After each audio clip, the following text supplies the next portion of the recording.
Mesdames, mesdemoiselles et messieurs, bonsoir.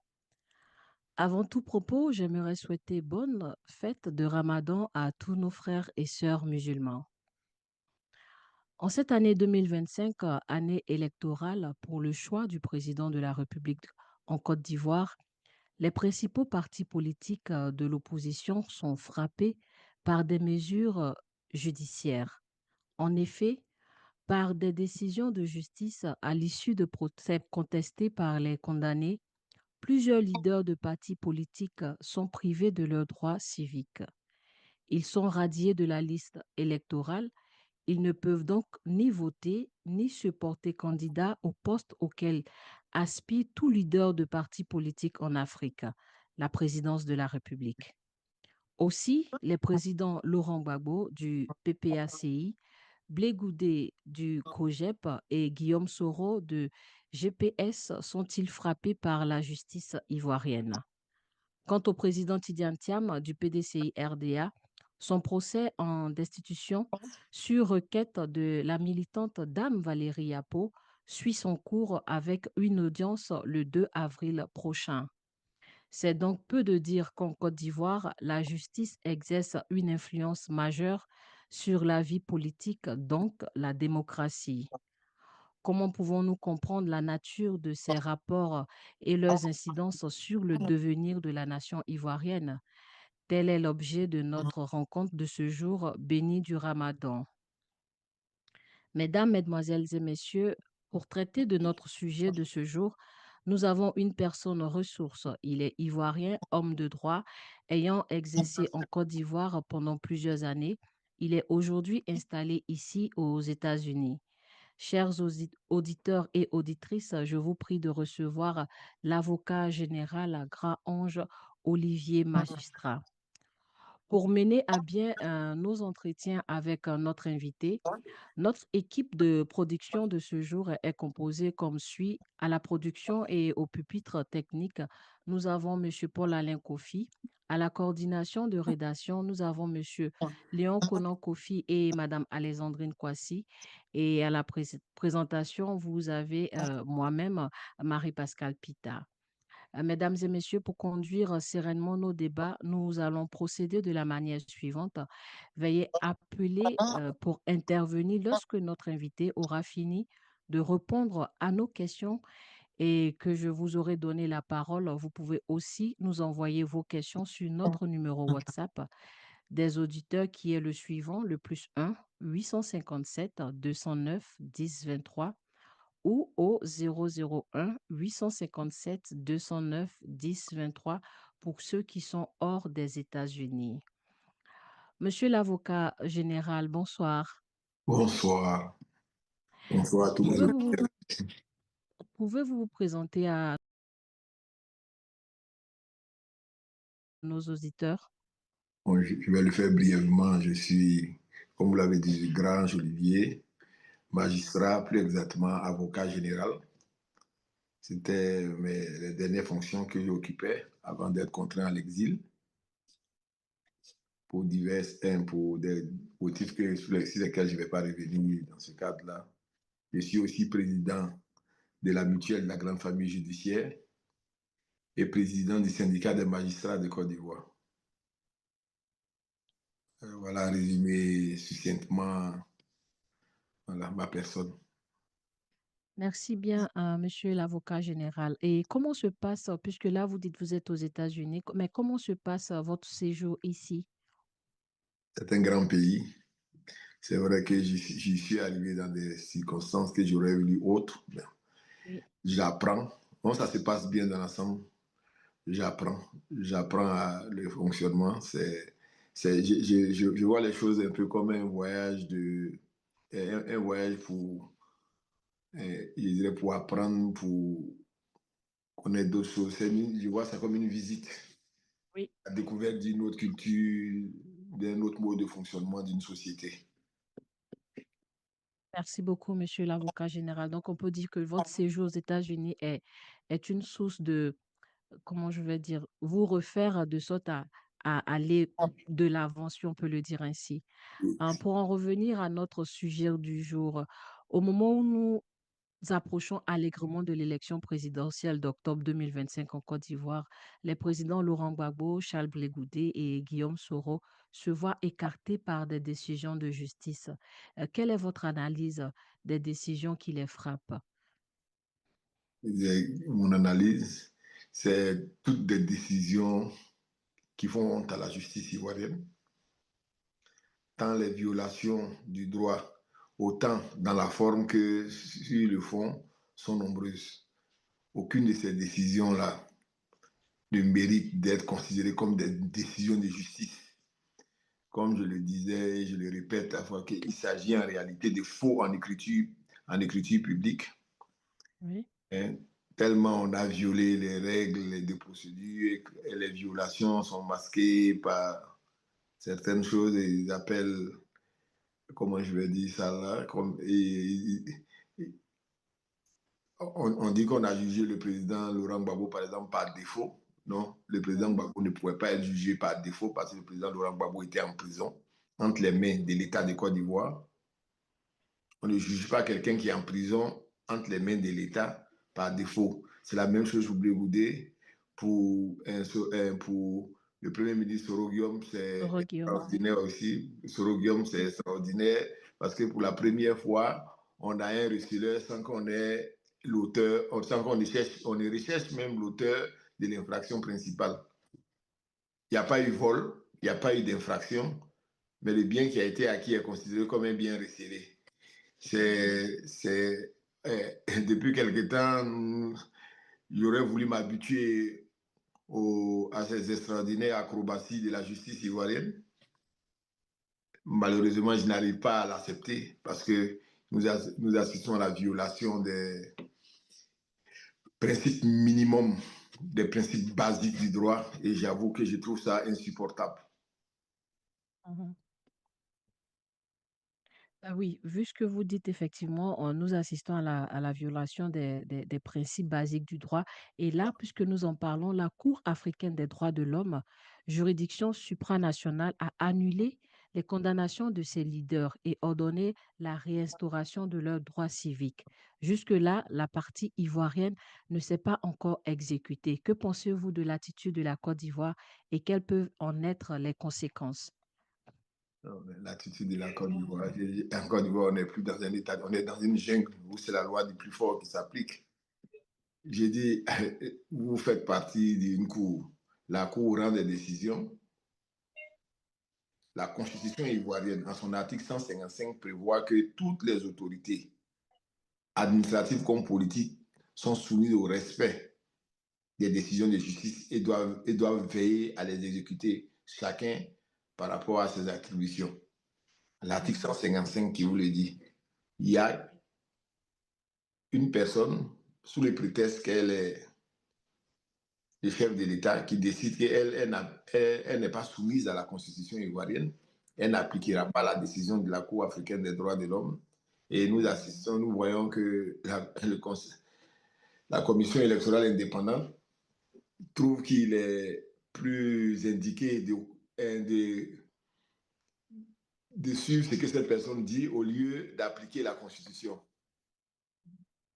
Parce que moi, je ne sais pas, pour le magistrat qui est le président de la Cour, de la commission électorale indépendante, comme par quelle opération du Saint-Esprit, ce magistrat-là arrive à décider comme ça de laisser la Constitution de côté et trouver les déclarations d'Alassane Draman Ouattara comme si ces déclarations-là étaient supérieures à notre Constitution.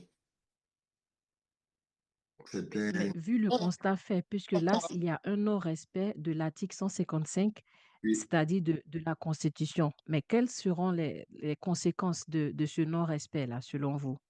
Non, mais les conséquences de ce non-respect, ces institutions-là ont des mécanismes, mais des mécanismes normalement pour amener les gens à appliquer, les États à appliquer. Mais ce sont des institutions finalement qui sont tellement faibles qu'elles n'arrivent même pas à faire respecter leurs propres décisions, malheureusement. Quand vous allez en Europe, la, la Cour européenne des droits de l'homme, la Cour européenne des droits de l'homme, elle est puissante parce que elle a mis en place des mécanismes et surtout les États qui en font partie. Ce sont des États qui ont la volonté, ce sont ce qu'on appelle des États de droit, la volonté de respecter les décisions de justice. Chez nous, qu'est-ce qu'on a eu comme réaction? On va à la Cour africaine, on a une décision de la Cour africaine des droits de l'homme. La Cour africaine prend des décisions qui ne plaisent pas à l'État et au chef de l'État. Le chef de l'État décide de retirer à la Cour l'autorisation qui avait été donnée à celle-ci de recevoir les requêtes des partis et des personnes civiles et des ONG. Cette réaction est aberrante. Ça, je tiens à souligner parce que plus d'une fois, j'ai eu les gens ont l'habitude de dire qu'on est sorti de la Cour africaine des droits de l'homme. La Côte d'Ivoire n'est pas sortie de la Cour africaine des droits de l'homme. La Côte d'Ivoire fait toujours partie de la Cour africaine des droits de l'homme, autant que les pays qui, avant elle, ont déclaré et ont retiré à la Cour le droit pour les citoyens de saisir la Cour. Ce que la Côte d'Ivoire fait, c'est comme ces pays-là. La Côte d'Ivoire a retiré à la Cour africaine des droits de l'homme le droit de recevoir les requêtes des personnes physiques et des ONG.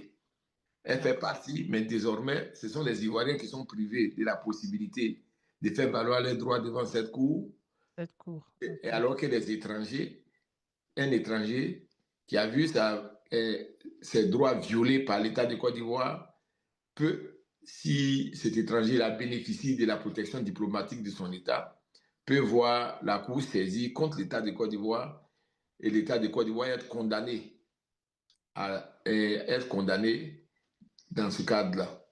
Donc, ce que vous voyez, c'est ce qu'on a fait dans le cadre de la décision qu'on a prise, c'est de priver les Ivoiriens d'un droit de recours vers une juridiction qui a montré son impartialité, parce que justement, elle a montré son indépendance et son impartialité.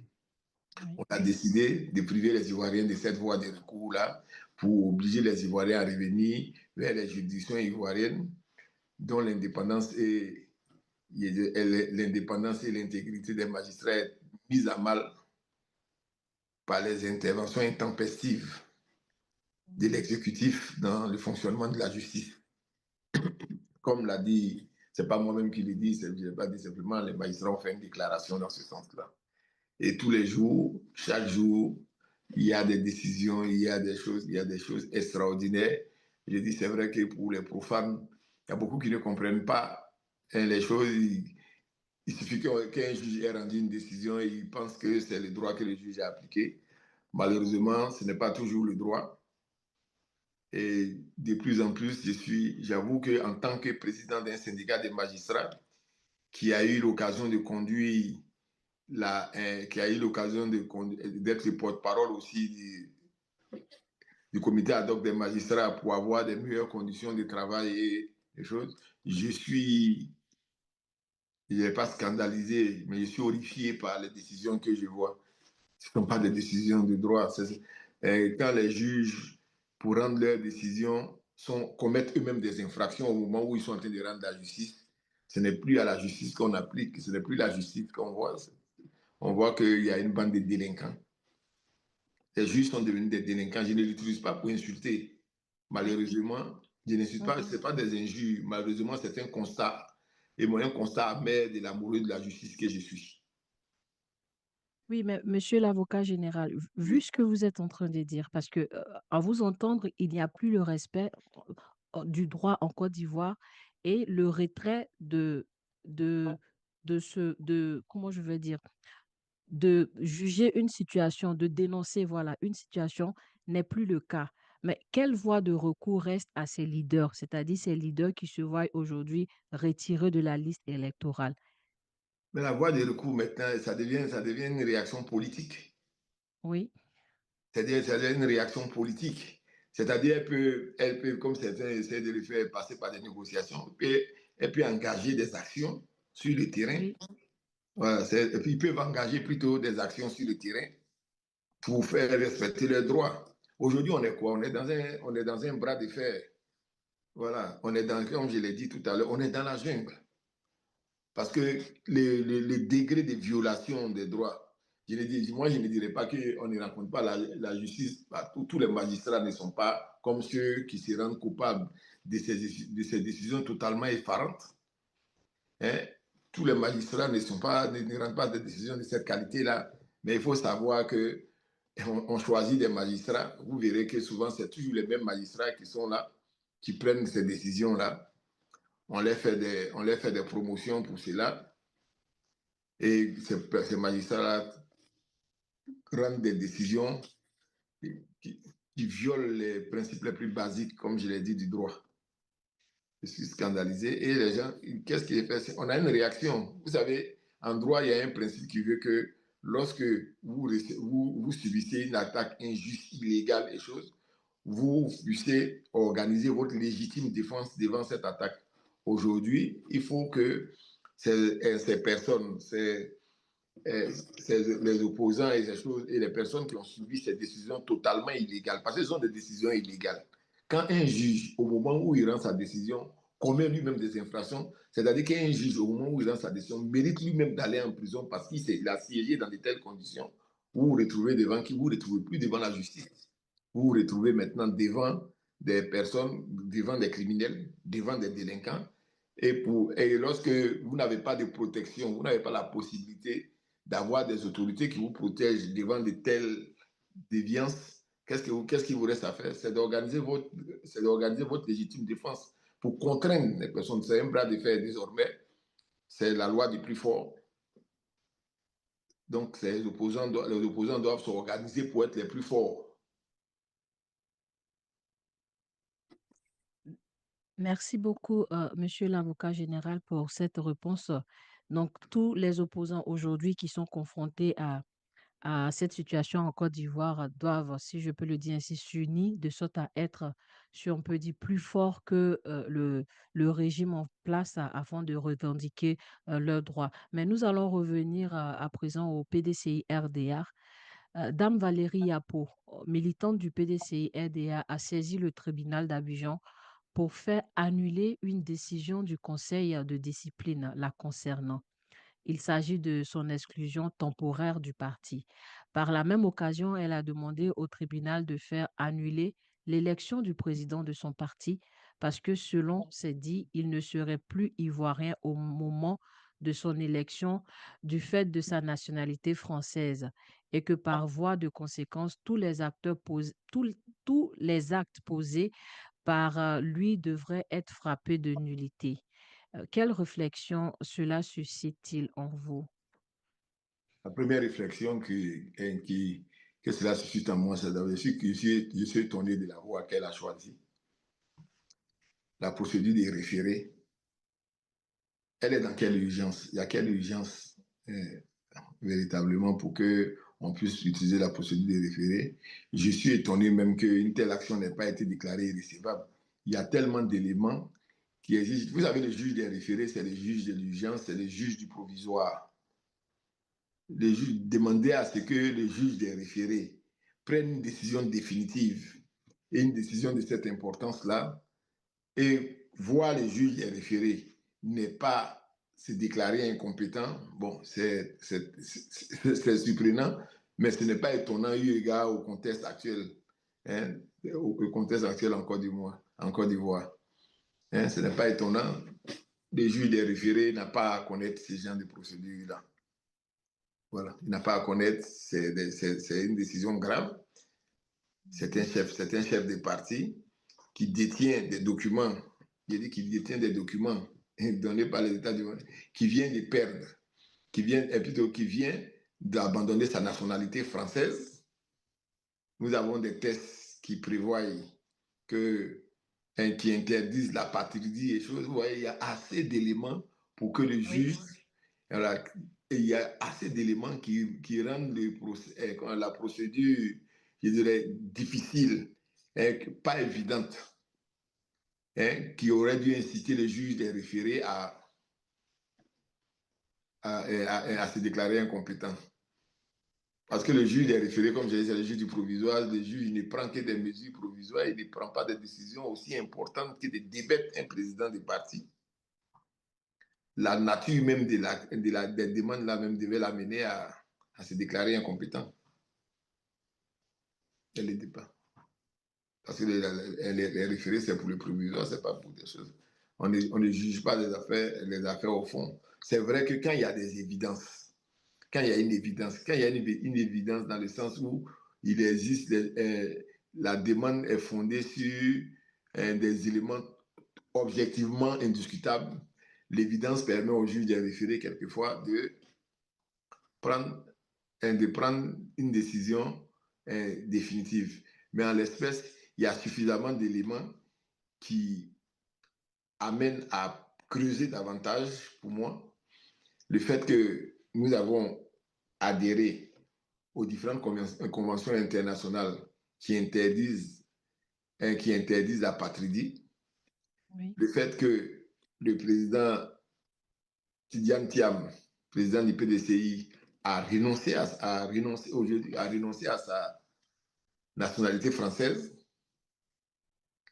le fait qu'il a des documents, il y a des choses, ça amène le juge des référés à faire preuve de prudence normalement. Un juge des référés, normalement, dans une procédure normale, se serait déclaré incompétent sur cette demande-là. Oui. Voilà. Merci. Je pense. Merci bien pour cette réponse. Mais partagez-vous l'avis des militants du PDCI, RDA et autres Ivoiriens qui pensent que Dame Valérie Yapo n'est que la face visible d'une machination tendant à empêcher un candidat sérieux comme le président Tidiane Thiam de compétir avec le candidat du parti au pouvoir, comme c'est le cas des candidats des autres partis significatifs de l'opposition? Moi, je vais m'en tenir à la nature de sa demande d'abord. Oui. Demander à ce qu'on mette un parti sous administration, parce que sous administration, c'est une décision qui est extrêmement grave. Pour mettre une partie, c'est pas parce que vous avez un litige avec les organes de votre parti que cela entraîne un dysfonctionnement tel que cela justifie qu'on mette le parti sous administration provisoire. On ne prend une décision de mettre une organisation privée comme les partis politiques ou même une entreprise, on ne le fait que lorsque il y a un tel dysfonctionnement au sein de cette organisation-là que cela entraîne, cette organisation ne peut pas fonctionner. Et ça amène le juge donc à nommer des personnes, à nommer comment je vais le dire, à nommer quelqu'un pour venir, pour mettre de l'ordre pour un bref temps. Mais en l'espèce, en vérité, vous ne pouvez pas demander, vous pouvez demander, à la limite, si même elle s'était limitée à demander, si elle s'était limitée à demander je dirais la destitution seulement, je dis, même si j'estime, comme je l'ai dit tout à l'heure, que ce n'est pas la bonne procédure, ce n'est pas devant le juge des référés qu'on introduit une telle requête. Mais si elle s'était limitée à ça, j'aurais compris. Je dis, mais parce que une fois que le président Thiam, il ne représente pas le PDCI lui seul. Au sein du PDCI, il y a des modalités, je dirais, pour assurer éventuellement l'intérim ou la suppléance. La preuve, quand le président Laurent Gbagbo, quand le président Bédié est décédé, il y a eu des mécanismes qui se sont mis en place pour désigner une personne qui a exercé pendant quelque temps l'intérim jusqu'à l'organisation des élections. Donc, si le président Tidiane Thiam, même si éventuellement même cela on devait lui enlever, on devait le destituer, mais cela n'entraîne pas que c'est le PDCI qui est la destitution de tous les organes du PDCI. Le PDCI a son sein des mécanismes qui lui permettent, je crois, de pourvoir dans une situation aussi extrême, de pourvoir à cette situation, de faire face à ce genre de situation-là. Puisque le PDCI a prévu l'intérim, comment on organise l'intérim et comment on organise. Ce n'est pas au juge de s'introduire dans le fonctionnement d'un parti. Le juge peut être appelé à se prononcer sur la légalité de certaines choses, mais les partis, les organisations privées, les organisations fonctionnent selon leurs propres règles. D'abord, l'intervention du juge dans le cadre de ces partis-là ne peut se justifier que lorsque ces règles-là ne permettent pas à l'organisation en question de fonctionner de façon normale et de façon efficiente. De façon normale même, c'est-à-dire lorsqu'il y a des dysfonctionnements, parce que je vais prendre l'exemple d'une société, lorsque les associés ne s'entendent pas, de telle sorte que cela entraîne des dysfonctionnements des dysfonctionnements dans le fonctionnement de la société, que la société n'arrive plus à travailler correctement, on peut nommer un administrateur provisoire dans un tel cadre. C'est la même chose pour un parti. Aujourd'hui, le président Tidiane Tiami n'est que le président du parti, mais les autres organes, elle ne conteste pas la légalité des autres organes. Parce qu'il y a le comité de discipline, il y a différents organes au sein du PDCI. Elle n'en conteste pas la légalité.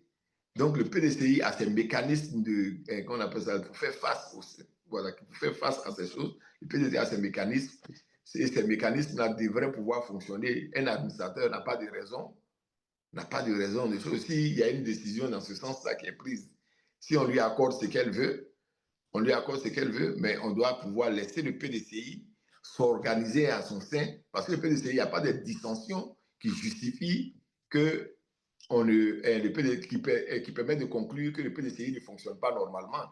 Le PDCI devrait pouvoir, dans un mécanisme normal, dans ces mécanismes de gestion qu'on appelle ça normaux, trouver les modalités qui lui permettent de fonctionner. Voilà. Donc, Oui, effectivement. ça demande Monsieur, même est suspecte, oui. en fait. Sa demande est suspecte. Moi, j'aurais compris si elle avait dit que si elle s'était contentée de demander à chose, j'aurais compris. J'aurais hésité à penser qu'elle vise autre chose, mais la nature même qu'on appelle de sa requête même me laisse perplexe parce que c'est contraire aux règles pour désigner un administrateur provisoire. Merci beaucoup, monsieur l'avocat général, puisque là, vous avez anticipé par rapport à la question que j'allais vous poser, c'est de savoir comment jugez-vous les tests d'une grande et vieille organisation comme le PDCI-RDA, qui a près de 80 ans, permettent n'importe quel militant de le paralyser à tout moment avec l'aide de la justice. Bon, est-ce que c'est un problème? C'est pas un problème de test, moi. D'accord? Ce à quoi on assiste actuellement, c'est pas un problème de test en tant que tel. C'est un problème d'une justice qui fonctionne normalement. On ne peut pas on ne peut pas enlever aux personnes qui font partie d'un parti, qui sont dans un parti, aux militants d'un parti, de pouvoir introduire des demandes à la justice. Quelle que soit la qualité de vos tests, lorsque ces personnes-là ont des limites, vous voyez, lorsque ces personnes rencontrent des limites dans l'exercice des droits, comme tout citoyen, ces personnes peuvent aller devant la justice. Le problème, c'est le problème d'une justice qui fonctionne normalement. Mhm. C'est le problème d'une justice qui dit les droits. Et une justice qui dit les droits, une justice qui dit les droits, pour moi, devrait laisser le PDCI fonctionner et réagir, sinon s'organiser en fonction de la décision qu'elle va prendre. Et non, vouloir absolument se substituer au PDCI pour le faire. Elle n'a pas encore pris une décision dans ce sens. J'avoue que j'aurais espéré, j'espère qu'elle ne va pas le faire, même si je n'ai pas beaucoup d'espoir. Je n'ai pas beaucoup d'espoir par rapport aux décisions extrêmement scandaleuses auxquelles j'ai assisté récemment. Je n'ai pas beaucoup d'espoir. L'exemple du logo du PDCI est un des exemples patents de ce à quoi on assiste. Sinon, le PDCI, vous savez, aucun test n'est parfait. Aucun test ne peut empêcher un militant, non, ne devrait pouvoir empêcher un militant de faire valoir ses droits. Mais voilà pourquoi la justice existe. Parce que la justice existe pour protéger la personne qui va se retrouver peut-être la plus faible entre les autres, entre les deux, pour protéger ses droits éventuellement, si elle a raison.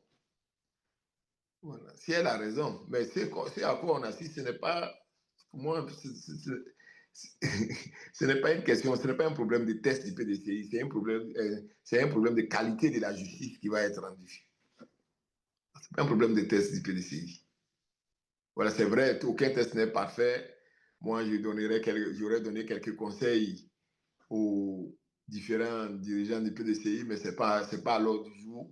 Ce qui se passe, le problème qui se pose aujourd'hui, ce n'est pas un problème des tests du PDCI en tant que tel. Le problème qui se pose, c'est le problème d'un militant qui veut utiliser la justice pour aboutir à des dessins que nous n'arrivons pas à comprendre, quoi. C'est tout. Merci bien, monsieur l'avocat général, pour cette belle réponse que vous venez de nous donner. Pour en revenir au niveau général, pensez-vous qu'en Côte d'Ivoire, le pouvoir instrumentalise la justice pour régler des comptes à ses adversaires? Non, mais c'est ce que j'ai dit tout à l'heure. Je ne suis pas le seul à dire que le pouvoir utilise l'ingérence du pouvoir exécutif dans le pouvoir judiciaire. Je crois que les magistrats ont fait, les magistrats et les avocats ont dénoncé cela il n'y a pas très longtemps. Et c'est ce qui continue, quoi. C'est ce qui continue. Moi, j'assiste à des choses. Je dis souvent, souvent, malheureusement, les Ivoiriens n'ont pas les connaissances en droit, des connaissances suffisantes pour comprendre les aberrations auxquelles nous assistons. Il y a des aberrations, c'est extraordinaire. C'est-à-dire aujourd'hui, je vais vous prendre un exemple. Il y a quelqu'un qui est poursuivi aujourd'hui pour diffamation et qui est en prison. Oui.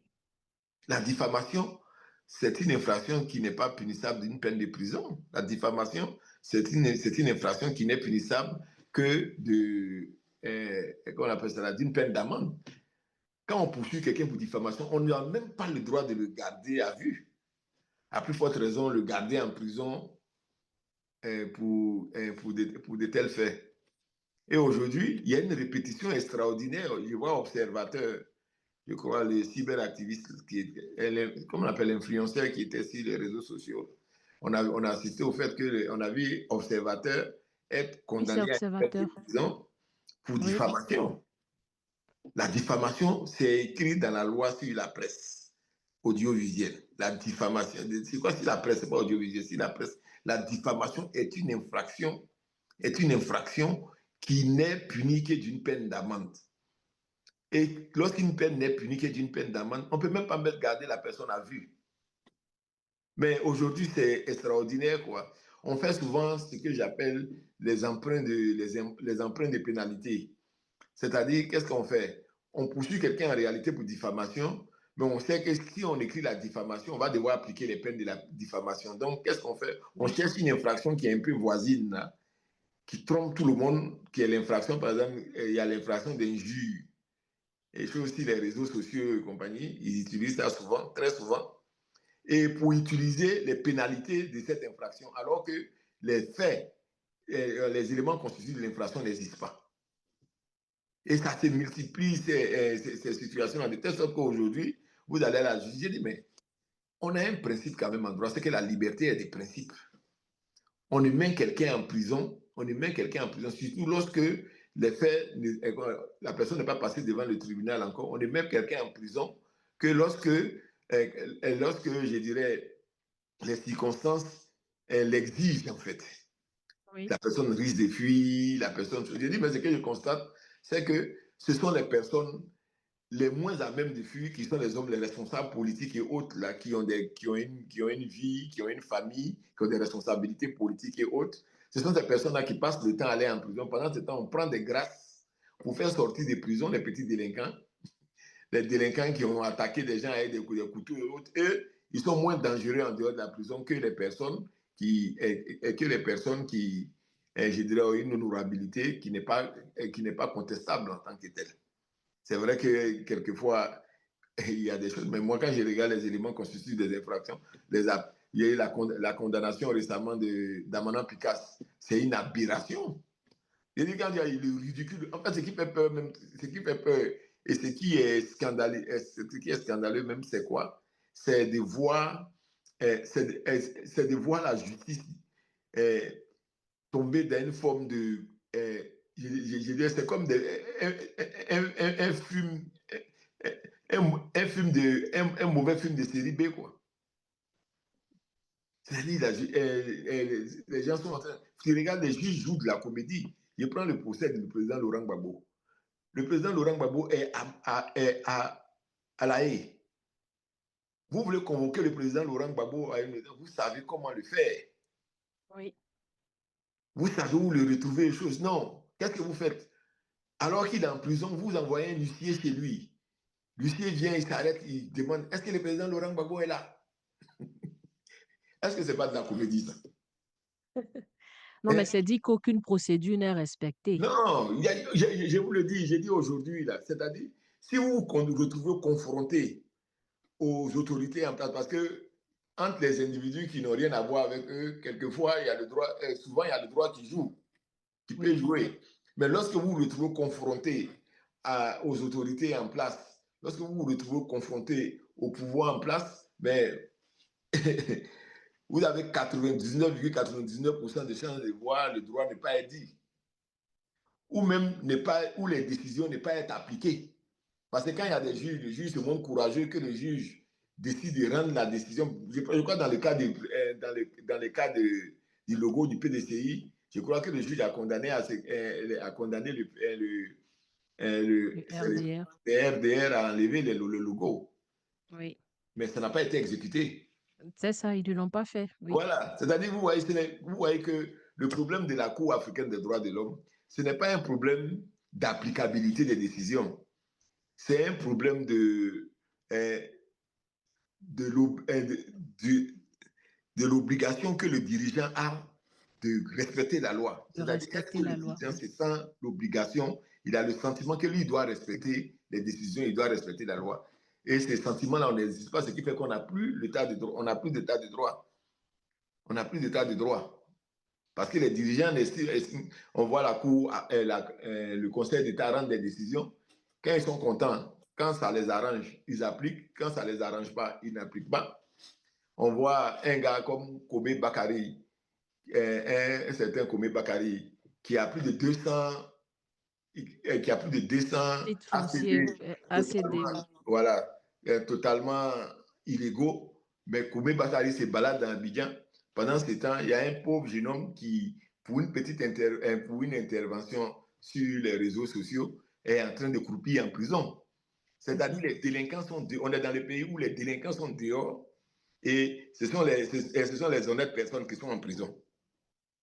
C'est la réalité. Monsieur l'avocat général, est-ce que cela n'est pas dû au fait que la population ivoirienne, puisque nous parlons de la Côte d'Ivoire, est-ce que cela n'est pas dû au fait que les Ivoiriens ne sont pas cultivés dans le sens de la connaissance de leurs droits?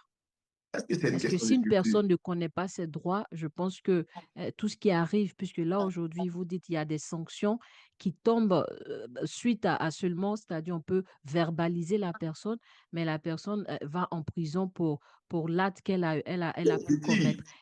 Eh, hein, la Côte d'Ivoire est devenue une grande prison. D'ailleurs, même le pouvoir en place, même à la prétention qu'on a d'étendre ces prisons à l'extérieur pour les Ivoiriens qui ne tiennent pas le même discours que lui. La Côte va devenir une vaste prison à ciel ouvert. Vous êtes dehors, on vous enlève vos passeports et vos choses, hein, pour que vous ne sortiez pas du pays.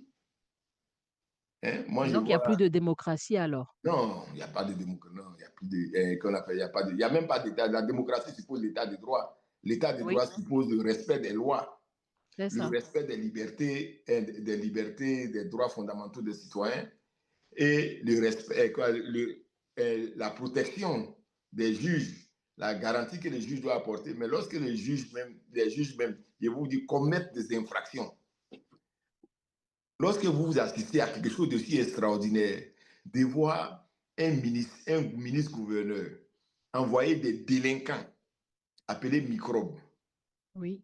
que la police accompagne pour aller attaquer une communauté villageoise, vous devez comprendre qu'on est dans un état de faillite, un état de faillite morale, et je dirais incroyable.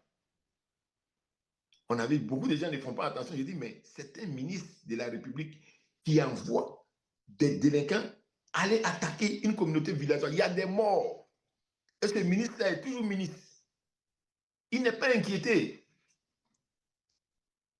Vous n'êtes pas scandalisé? Il est ministre.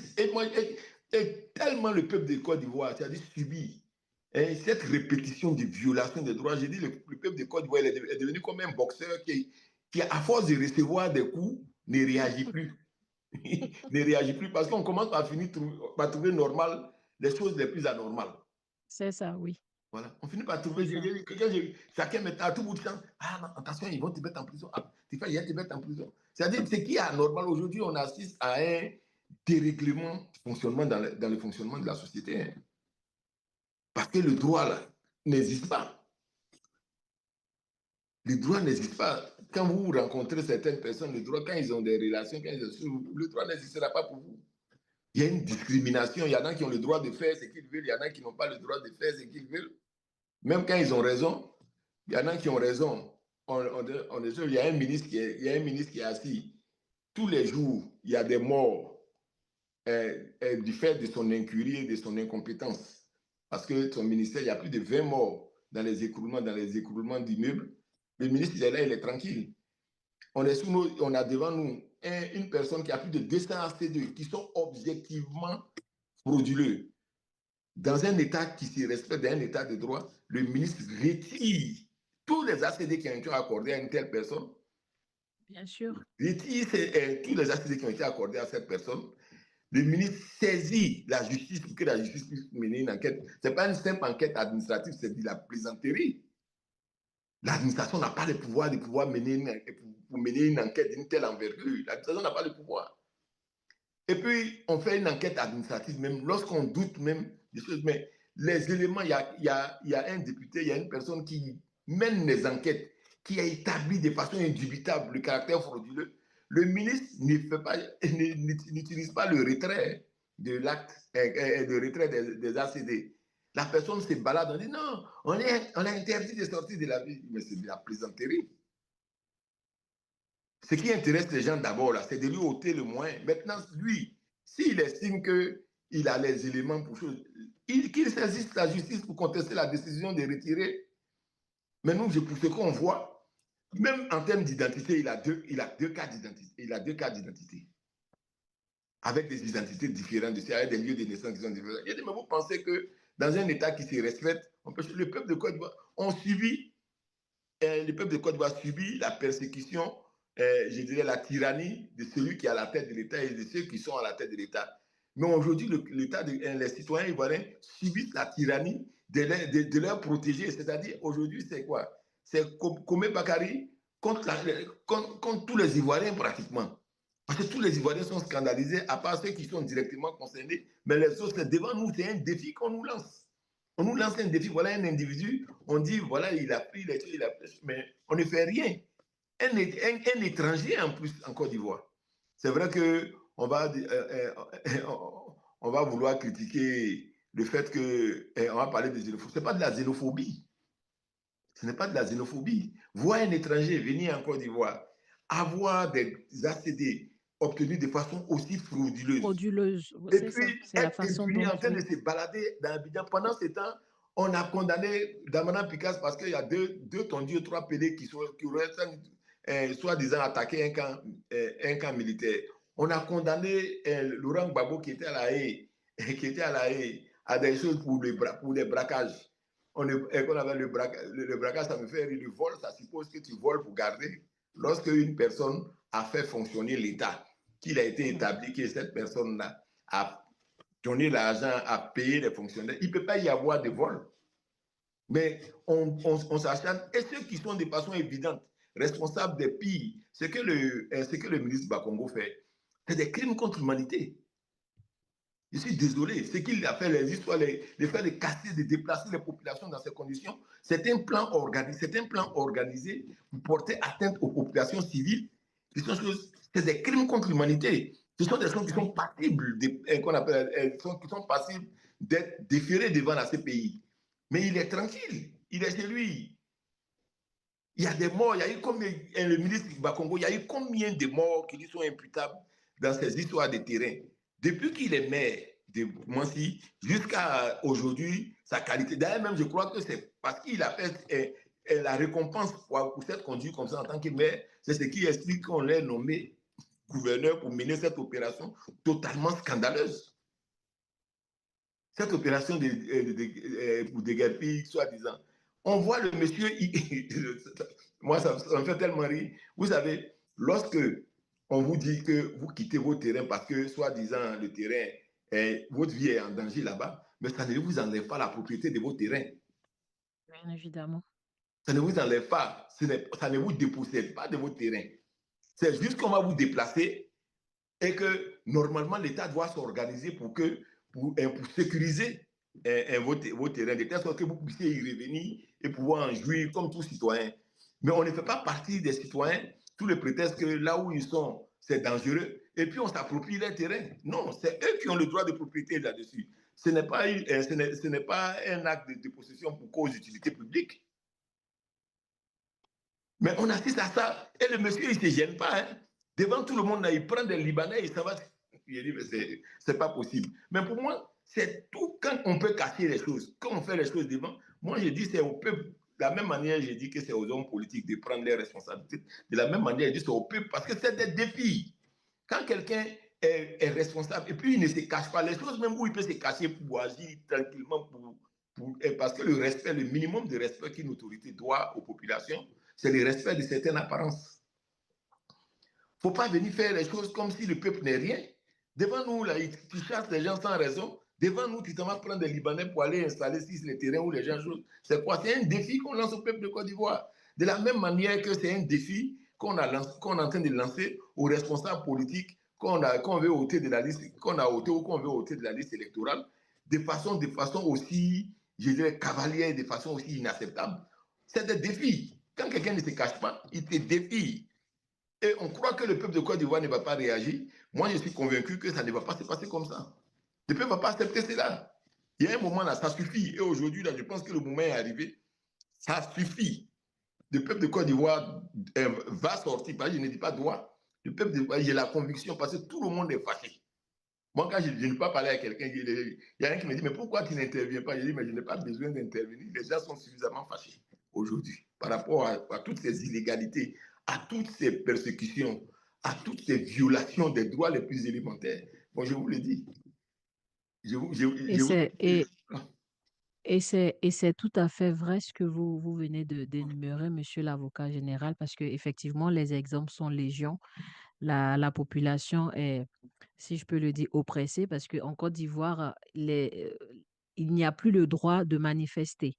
Donc, c'est beaucoup de décrets, de décisions prises afin d'empêcher la population de vivre sa liberté. Monsieur Paul Alain Kofi, Monsieur Paul Alain Kofi, Oui, Marie-Pascale, merci de me passer la parole. Bonsoir, monsieur l'avocat général. Bonsoir, monsieur. Voilà. Oui, alors, je vais vous poser une question. Alors, je reviens au problème du PDCI avec Dame Valérie Yapo. Si je retiens bien dans votre intervention, la colère d'une personne ne suffit pas à bloquer son parti politique. Oui. Parce que si je regarde, euh, son procès est basé sur des récriminations personnelles. Quand Voilà. elle dit euh, en premier qu'elle a porté la plainte parce qu'elle a été exclue et qu'elle aimerait réintégrer ses droits de militante, ça a été fait par anticipation avant le procès et au procès, elle a changé. Et donc, l'un dans l'autre, malgré tout ça, cette colère-là, cette frustration personnelle ne suffit pas à bloquer un parti comme le PDCI parce que si je reprends votre argumentation, les organes fonctionnent. Il Les n'y a, organes fonctionnent. il n'y a pas de blocage. Voilà, il n'y a pas de blocage. C'est seulement en cas de blocage dans le fonctionnement du parti que cela peut légitimer, cela peut justifier, cela peut légaliser la nomination d'un administrateur provisoire. Mais aujourd'hui, le PDCI, la seule personne à qui elle conteste ce droit-là, c'est le président du PDCI. Oui. Tous Donc, les autres organes ne sont pas directement indépendants. La preuve, lorsque Bédier est décédé, comme je l'ai dit, le PDCI a continué à fonctionner. oui. Voilà. Donc, même si c'est pour une autre raison, on n'a plus de président du parti, le PDCI va continuer à fonctionner parce que le PDCI a ses mécanismes internes Oui, pour faire face à ce genre de situation. voilà. Et donc là, je m'en tiens toujours à l'aspect superficiel, hein, parce que je ne vais pas rentrer dans les raisons profondes qui peuvent la motiver. On sait que une machine comme le PDCI, là, elle ne peut pas, elle seule, vouloir paralyser pour son propre plaisir. Donc, on sait que, bon, il y a des forces derrière. Mais bon, on ne va pas rentrer dans ça maintenant. L'autre point que je voudrais aborder, c'est que au tribunal là-bas, avant-hier, dans les, dans les exigences de sa nouvelle requête, il est contenu dedans, selon le rapport de l'avocat du PDCI, il est contenu dans ces nouvelles exigences que un administrateur provisoire soit nommé. Et elle a, en fait, il y a un nom, même, un nom qui a été mentionné, euh, le doyen Aouzi, qui a été mentionné comme administrateur qu'elle aurait choisi. Ça, c'est selon le compte rendu de l'avocat du PDCI. Et Dame Valérie Yapo a fait une sortie écrite dans la presse pour dire qu'elle n'a jamais formulé l'exigence d'une administration provisoire. Parce qu'en temps, le doyen choisi s'est recusé. Il a dit qu'il ne voulait pas être mêlé. Alors, ma question est celle-là. Est-ce qu'un avocat peut formuler des demandes à l'insu de la plaignante? Parce que l'avocat du PDCI dit avoir reçu les requêtes des notes de l'avocat de la plaignante. La plaignante ne se reconnaît pas dans notamment l'exigence d'une administration provisoire. Alors, quelle est la situation au procès, par exemple, du 2 avril? Comment ça va être traité, cet aspect-là? Ça va être Non, pris en compte ou bien ça va être retiré de la procédure? c'est à elle de demander à son avocat de retirer ce qu'elle ne lui a pas demandé de faire. L'avocat la représente. Toutes les demandes que l'avocat a introduites sont des demandes qu'elle est censée avoir introduites. L'avocat ne gère pas une affaire personnelle pour lui. C'est elle qui le représente. Donc, si elle n'a pas introduit une telle requête, dans ce qu'elle demande, si elle ne l'a pas fait, c'est à elle de dire à l'avocat de retirer. Mais tant que ça est sur les documents qui ont été traduits, sur les documents, les exploits et choses qui ont été transmis aux avocats du PDCI, les avocats du PDCI doivent travailler comme si c'est elle qui l'avait fait. Voilà. Okay. Maintenant, si elle n'est pas d'accord, quand elle va aller devant le tribunal, elle va dire devant le tribunal que moi, je n'entends pas voir nommer, je retire voilà, je retire la demande que mon avocat a introduite pour mon compte concernant la nomination d'un administrateur. Mais dans ce cas, bon, moi, je ne suis pas juriste, hein. Oui. Cet imbroglio-là n'annule pas la procédure de ce jour-là, puisque il y a quelque chose qui est faux dedans, en fait. Non, ça n'annule pas la OK. procédure. Et si elle a introduit une demande, la première demande, elle voulait remettre en cause les sanctions. La demande est devenue sans objet. Oui. Et voilà, la demande est devenue sans objet. Elle a introduit d'autres requêtes. Le juge va examiner les requêtes. Maintenant, si elle-même retire ces requêtes-là, donc le juge va devoir constater que il n'a plus à rendre des décisions en fait sur la procédure en tant que telle et mettre fin voilà, le juge va devoir le faire parce que le juge ne répond qu'à des demandes. Ce n'est pas une affaire du juge. Le juge ne peut pas aller au-delà de ce que les parties ont demandé. Donc, par conséquent, par rapport à cela, si elle-même retire sa requête, le juge va devoir en tirer les conséquences. Mais tant que, parce que le problème, c'est quoi? Quand les gens sont devant les choses, ils essaient de choses, hein, il y en a qui peuvent dire quelque chose et puis faire quelque chose d'autre derrière. Voilà. Quand elle se retire devant son avocat, elle ne dit pas, maintenant elle vient devant la presse pour distraire les gens, pour donner l'impression qu'elle n'est pas dedans. Elle veut faire de la politique. Mais tant que ça est dans un exploit qui a été transmis aux avocats du PDCI, il faut considérer que c'est elle qui a introduit devant le juge des référés les requêtes en question. OK. OK, c'est entendu. Marie-Pascale, vous avez la parole. Merci bien, Monsieur Paul-Alain Kofi. Nous allons maintenant donner la parole à nos auditeurs afin de pouvoir poser leurs questions à notre invité, Monsieur l'avocat général. Je vous rappelle le numéro de téléphone, c'est le plus 1 857 209 10 23. Le numéro, c'est le plus 1 857 209 10 23.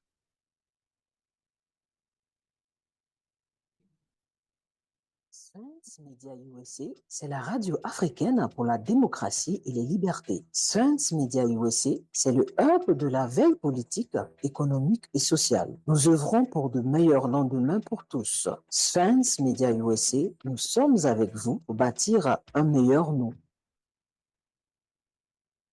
Science Media USA, c'est des débats politiques, économiques et sociaux. Notre credo, c'est la promotion du bien-être humain pour un meilleur monde. Suivez et participez à nos émissions pour un enrichissement collectif.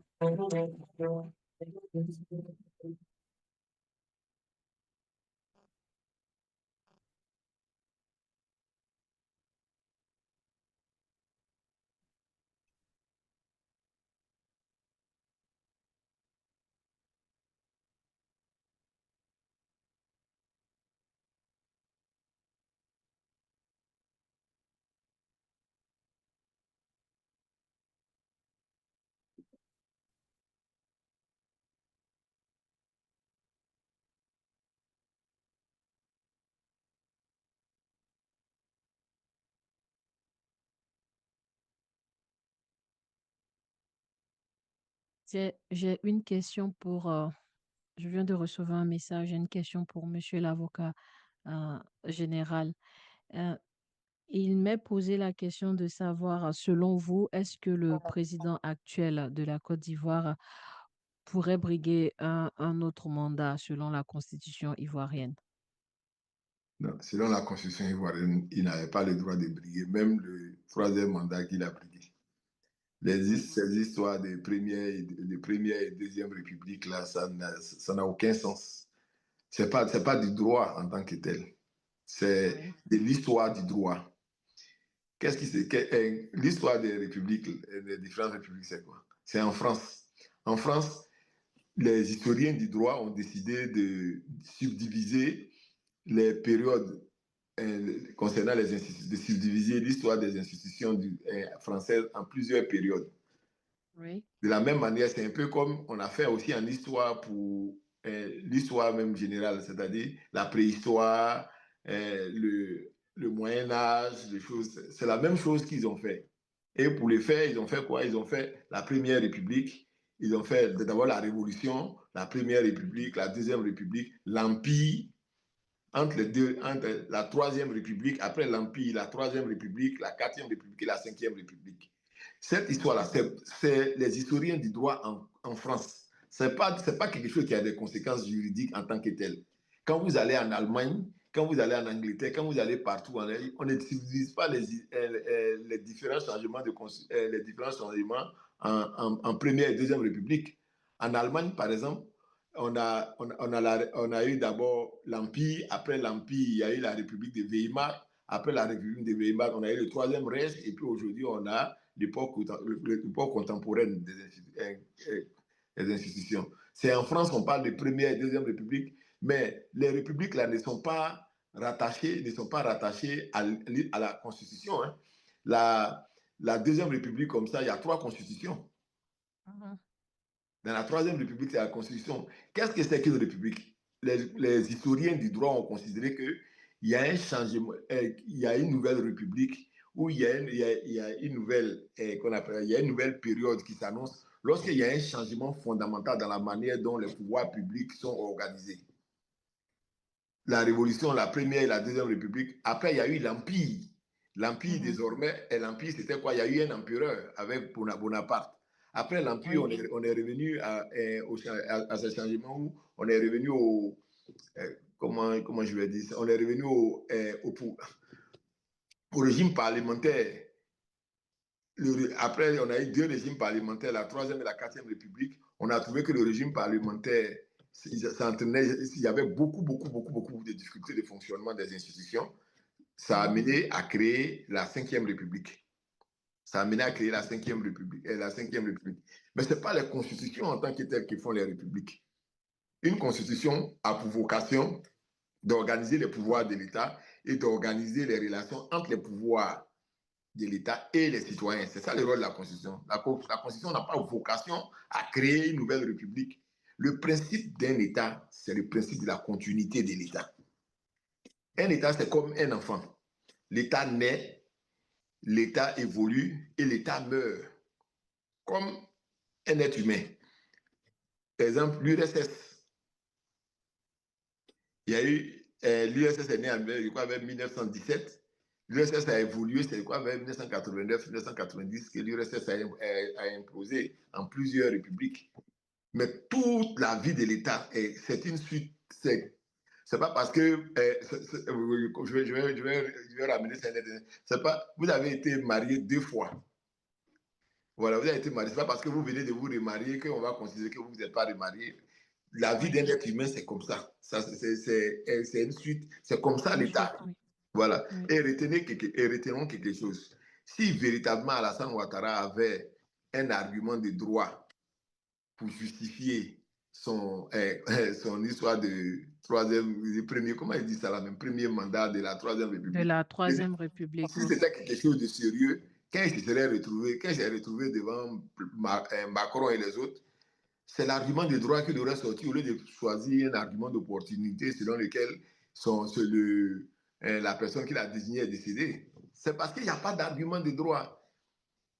Parce qu'il ne pouvait pas soulever cette plaisanterie-là devant l'ONU. Voilà pourquoi, faites attention, il a fait partie de l'ONU juste avant de commencer à dire que lui, il peut se présenter encore.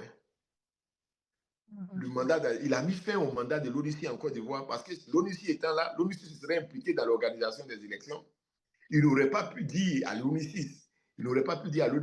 cette histoire des premiers mandats de la deuxième république. J'ai dit vraiment, c'est totalement ridicule au regard du droit. Même si j'ai vu quelques personnes vouloir, je dirais, en parler, quelques personnes qui ont fait du droit en parler comme si c'était une possibilité. Non, c'est faux. Donc là, en 2025, il ne peut pas se présenter. Il ne peut pas se présenter. Il ne peut pas se présenter.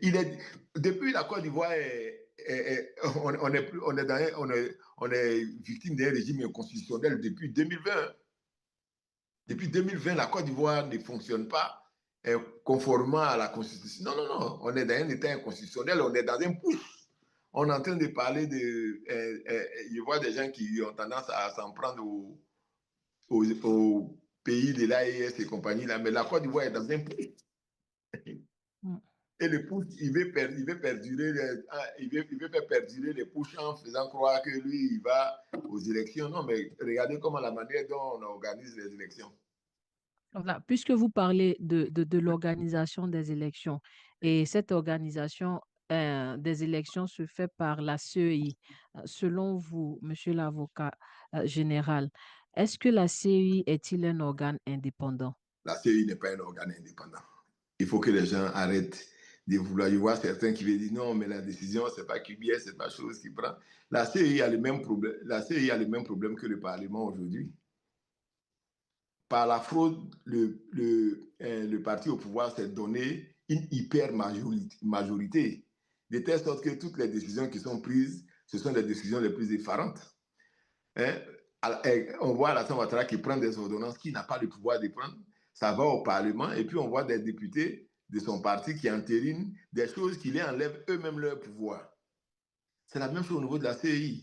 La CEI n'est pas un organe. Je vais vous le dire simplement. Vous voyez, la CEI, c'est une administration. Oui. Ce n'est pas une institution. Le président de la CEI, il n'est pas président d'une institution, mais il est traité comme un président d'institution. On lui donne les avantages d'un président d'institution. Comment on appelle ça? C'est de la corruption. C'est de la corruption.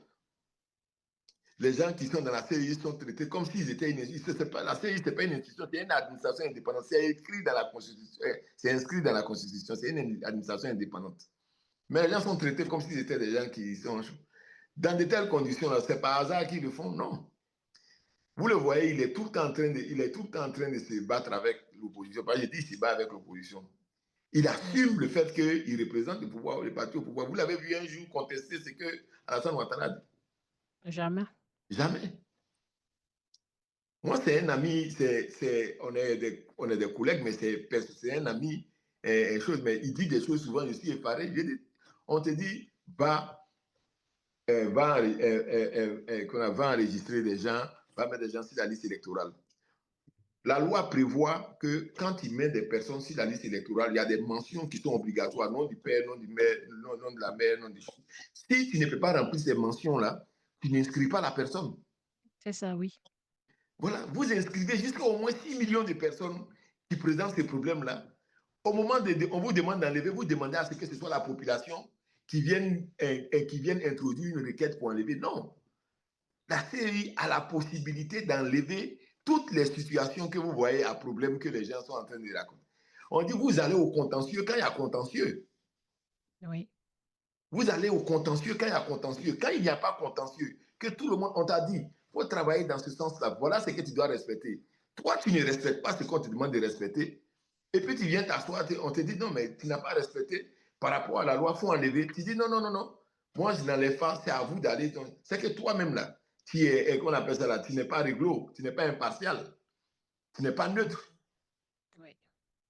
Parce que le droit des choses, vous regardez, comment il s'appelle là, Bernard Dadier est décédé. On dit d'enlever Bernard Dadier. Jusqu'à présent, Bernard Dadier, on lui demande, il dit non, il demande un acte de naissance. Il y a un acte de Mais décès de pourquoi? Bernard Dadier. C'est ça, Mais hein? tout le monde sait qu'il est décédé. Mais c'est ça, j'ai dit, mais en droit, on a la mort là, est une chose qu'on appelle un fait juridique. La C'est ça, mort, c'est c'est acté. un fait Oui. juridique. Et la mort, là, parce que c'est un fait juridique, on établit qu'on appelle toutes les formes de preuves peuvent être utilisées pour faire la preuve de la mort de quelqu'un. Oui. Si tu as regardé même dans un journal, tu as vu que Bernard Dadier est décédé dans le journal là, tu peux prendre ça pour justifier. J'ai vu dans le journal, Bernard Dadier, sa mort là, c'est une des choses les plus objectives de la Côte d'Ivoire. Oui. Et tu peux demander, si tu veux vraiment enlever les décès, tu dis non, les parents de ces personnes qui sont décédées là n'ont qu'à venir témoigner. Les témoignages là peuvent servir à enlever à faire la preuve aussi de la mort d'une personne. C'est ça. Parce que quand on fait les actes de décès au tribunal, c'est sur la base de quoi? C'est sur la base des témoignages. C'est sur la base des témoignages. Un fait juridique s'établit par tout moyen de preuve. Donc, tu peux aller prendre le journal, la rubrique nécrologique de Fraternité Matin. Fraternité Martin. Et sur cette base-là, tu enlèves les noms. Tu expliques pourquoi tu enlèves le nom, sur quelle base tu les fais. Maintenant, si les personnes ont été injustement enlevées, les personnes vont venir réclamer. Elles vont établir qu'elles sont vivantes. Vous voyez, quand on fait des difficultés pour faire enlever les choses les plus évidentes comme ça, regardez un gars comme Koumé Bakary, on ne devait pas le retrouver sur la liste électorale. Une personne, il a 2 actes de naissance et il a une pièce ivoirienne, on ne sait pas comment il a obtenu. C'est frauduleux. Tout ce qui est fraude, toutes les personnes qui ont... Une femme ne peut pas avoir 500 enfants. Donc, les femmes, une personne qui a la même femme qui a 500 enfants, on enlève tout. Et puis maintenant, si parmi les gens, elle a des vrais enfants, ils vont venir réclamer.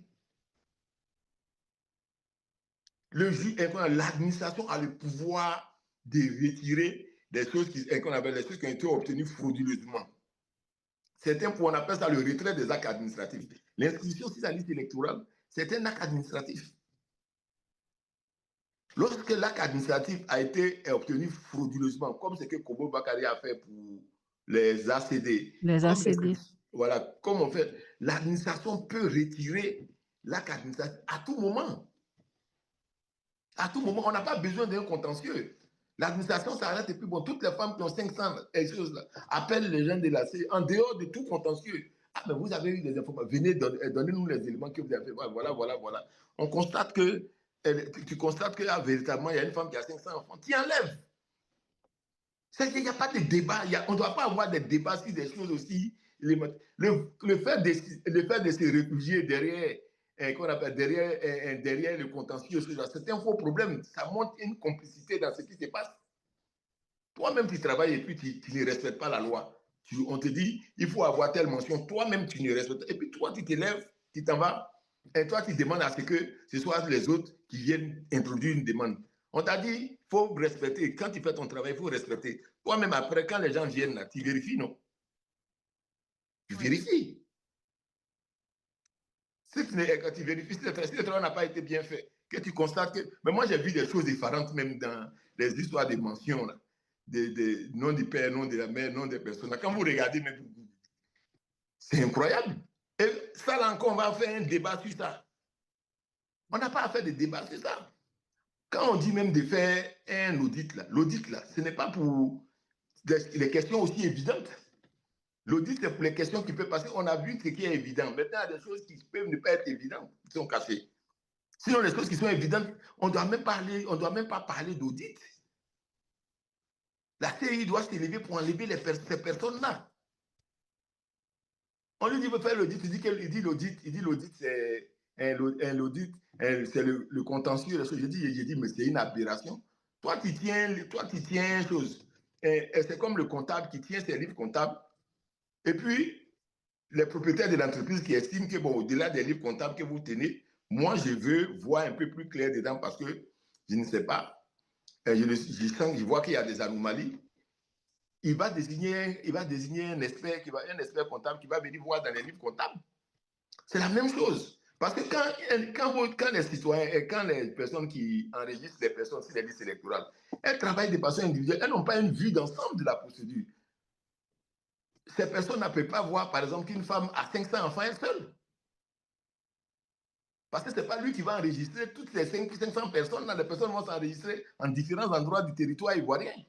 C'est les audits qui permettent de faire ce genre de choses-là. Parce que les gens ont une vision d'ensemble de toute la chose et de tout le travail qui a été fait. Et puis, ces personnes peuvent prendre les décisions qui s'imposent. Ah, merci bien, monsieur l'avocat général. Monsieur Paul-Alain Kofi, vous avez une question? Oui, merci Marie-Pascal. J'ai une question. Alors, monsieur l'avocat général, récemment, dans une interview sur France 24, le président Tidjane Thiam du PDC-RDA a déploré le fait qu'il reçoive des menaces sur son intégrité physique. Oui. Alors, et un mot à peine voilé, il a insinué que c'est des voix officielles qui lui ont fait ces menaces-là. Alors, c'est dit que de façon générale, les opposants doivent s'inquiéter pour leur sécurité. Alors, ma question est la suivante. Existe-t-il des voies en dehors d'une requête de l'État? Existe-t-il des moyens pour que les opposants aient leur sécurité garantie par les institutions internationales? Puisque là, comme je le dis, pour parler du cas du président du PDCI, c'est une entité de l'État même qui le menace. Ça veut dire qu'il est sans protection. Alors, existe-t-il un mécanisme pour que les institutions internationales interviennent en Côte d'Ivoire pour protéger et notamment les opposants, pour garantir euh, euh, des élections sécurisées, notamment la campagne électorale qui va mobiliser du monde et puis ça va nécessiter que les opposants se déplacent, notamment à l'intérieur du pays. Voici ma question. Malheureusement, non. Il appartient à l'État de protéger tous les citoyens lorsqu'il y a des menaces de cette nature-là. Les institutions internationales ne peuvent pas venir, ça serait de l'ingérence dans les affaires intérieures d'un pays. Malheureusement, on se retrouve devant quoi? On se retrouve dans des situations comme ça, mais on ne peut rien faire, on est on est à la merci de ces personnes. Moi, la raison pour laquelle je suis ici, c'est pour cela.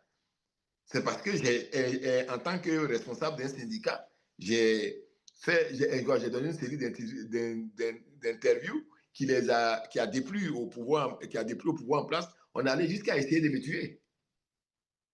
Okay. Mais voilà, j'ai dit, mais quand celui qui doit te protéger, c'est lui qui met ta vie en danger, qu'est-ce qui te reste à faire? Tu sors du pays. Le président Tidjane Thiam, lui, il reste au pays, mais il doit organiser maintenant organiser sa vie, la protection de sa vie, en prenant une protection privée, en prenant des gardes-corps. Heureusement, je pense qu'il en a les moyens. Prendre des gardes-corps à travers son parti, organiser sa sécurité. Mais c'est les privés qui vont le faire, puisque c'est ceux qui sont censés le protéger, même qui le menacent. Et ça, c'est un grand problème de la Côte d'Ivoire actuellement.